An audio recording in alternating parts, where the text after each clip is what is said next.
આજે આપણે માતૃશક્તિમાંથી ગુલાબજાંબુ બનાવશું. ગુલાબજાંબુ બનાવવા માટે માતૃશક્તિ લોટ 1 વાટકી, ચાસણી માટે 1 કટોરી ખાંડ, અને ગાર્નિશિંગ માટે છીણેલું ટોપરું અને સિંગદાણાનો ભૂકો, જે આપણે આંગણવાડીમાં વાપરતા હોઈએ છીએ, અને જરૂર મુજબ પાણી. બનાવવા માટે આપણે સૌપ્રથમ એક બાઉલમાં માતૃશક્તિનો લોટ નાખશું. ધીમે ધીમે થોડું પાણી એડ કરશું.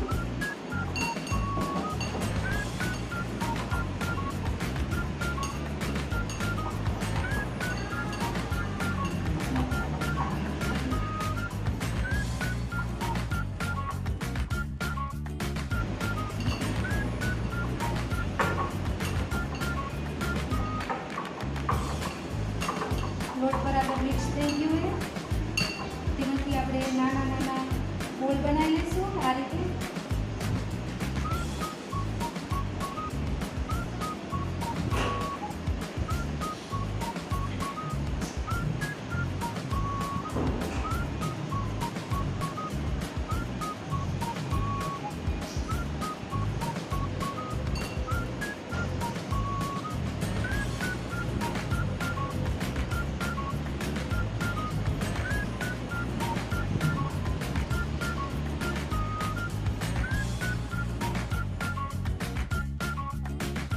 આ બોલ બનાવે છે તે તેલ ગરમ મૂકવું કે તેલ ગરમ થઈ ગયું. બનાવેલા આપણે બોલ એમાં આપણે તળવા માટે મૂકશું. ધીમો તાપ રાખવાનું, ગેસ થોડો ધીમો રાખવાનું, જેથી ગુલાબજાંબુ અંદરથી કાચા ના રહે, બહારથી ગુલાબજાંબુ થઈ જાય ત્યારે એક તપેલીમાં પાણી મૂકશું. ચાસણી માટે પાણી ગરમ કરશું. પાણીમાં ખાંડ એડ કરશું.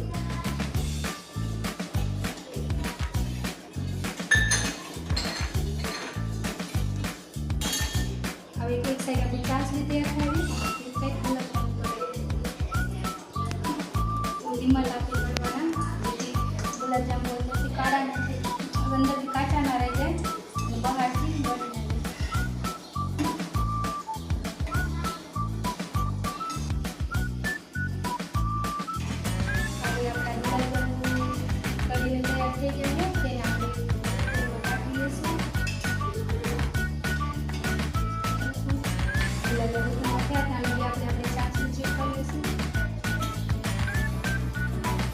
ચાસણી પણ તૈયાર થઈ ગઈ.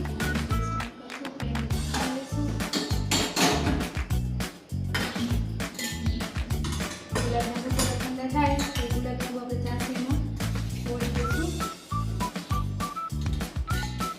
ગુલાબજાંબુ ચાસણીમાં બોળી દઈશું.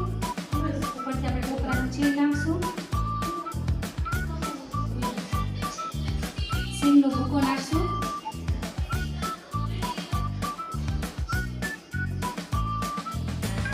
ગુલાબજાંબુની રેસીપી બની ગઈ. માતૃશક્તિ દ્વારા ગુલાબજાંબુ બનાવ્યા હતા તે હવે આપણે બાળકો માટે સ્વીટ કટોરી બનાવશું. તે 5 પ્રકારની પહેલાં જેવી કટોરી લઈ લઈશું. તેમાં આપણે તૈયાર કરેલા ગુલાબજાંબુ મૂકશું.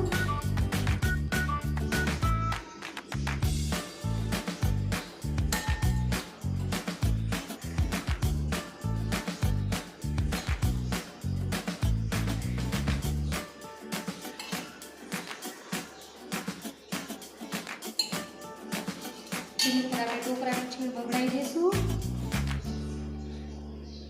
તો તૈયાર છે આપણી સ્વીટ કટોરી.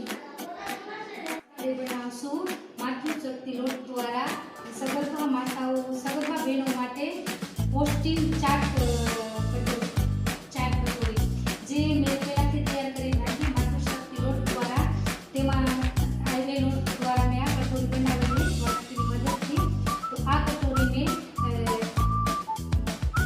બનાવવા માટેની સામગ્રી મેનામાં ભણેલા મગને જે રાત્રે પલાળીને સવારના ગરમ પાણીમાં મીઠા દ્વારા બાફેલા. 1 નંગ ડુંગળી ઝીણી સંભાળેલી, 1 નંગ ટમેટું ઝીણું સંભાળેલું, કોથમીર, ખજૂર આંબલીની ચટણી, સ્વાદ અનુસાર મીઠું, સિંગદાણાનો ભૂકો અને ઝીણી સેવ.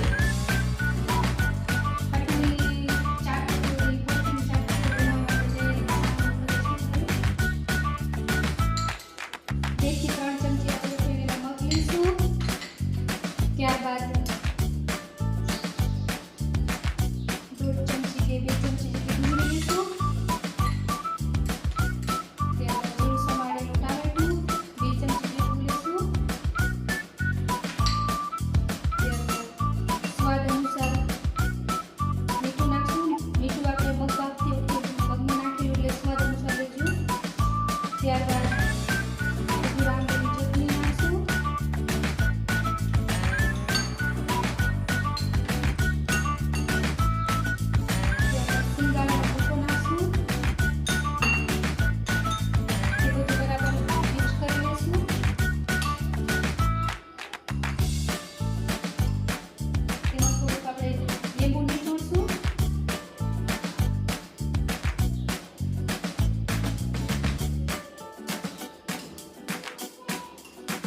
આપણું મિક્સ તૈયાર થઈ ગયું હોય તો આપણે કટોરીમાં ભરી દઈશું.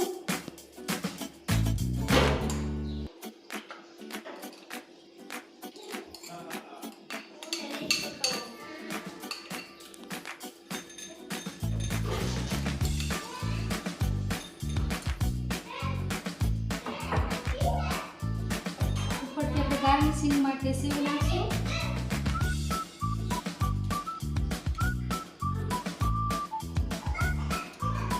ટોપરાનું છીણ નાખશું.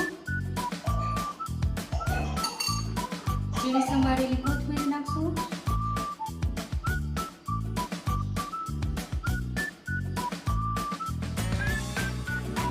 ઉપરથી થોડાક ટમેટું મૂકશું.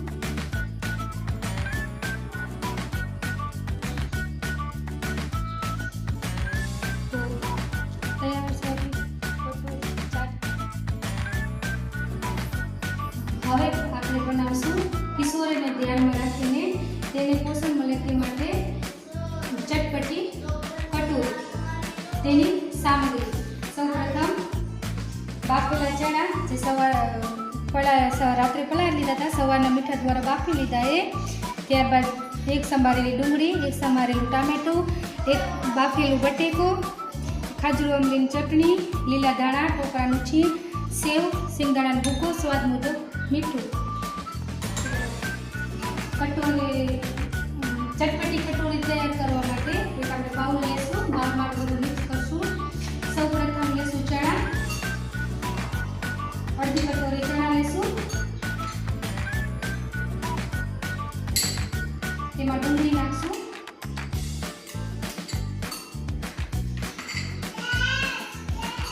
ટામેટું નાખશું.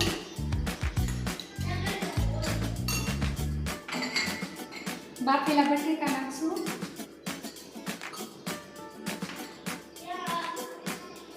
ખજૂર આંબલીની ચટણી નાખશું. સ્વાદ અનુસાર મીઠું નાખશું.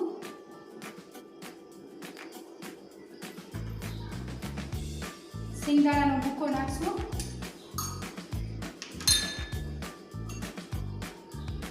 ટોપરાનું છીણ નાખશું. ત્યારબાદ બરાબરનું તેને મિક્સ કરી લઈશું.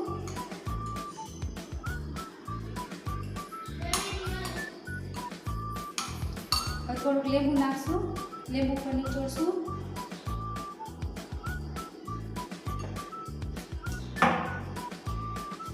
આપણું મિક્સર તૈયાર થઈ ગયું છે. હવે આપણે આ કટોરીમાં ભરી રાખશું.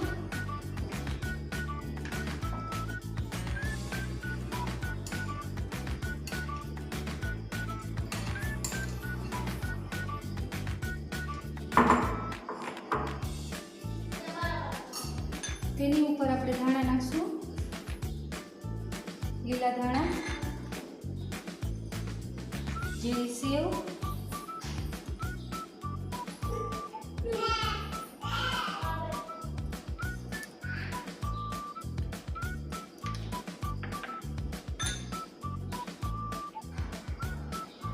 તૈયાર છે આપણી આ કિશોરી બહેનો માટે ચટપટી કટોરી.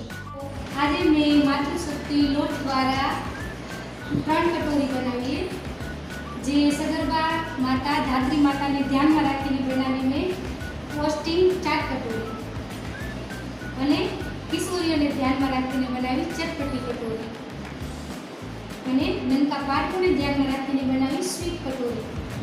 તો આજે મેં એક માતૃશક્તિ લોટ દ્વારા 3 કટોરી તૈયાર કરી છે. આશા રાખું મારી બહેનો કે તમારે મારી વાનગી પસંદ આવી હશે.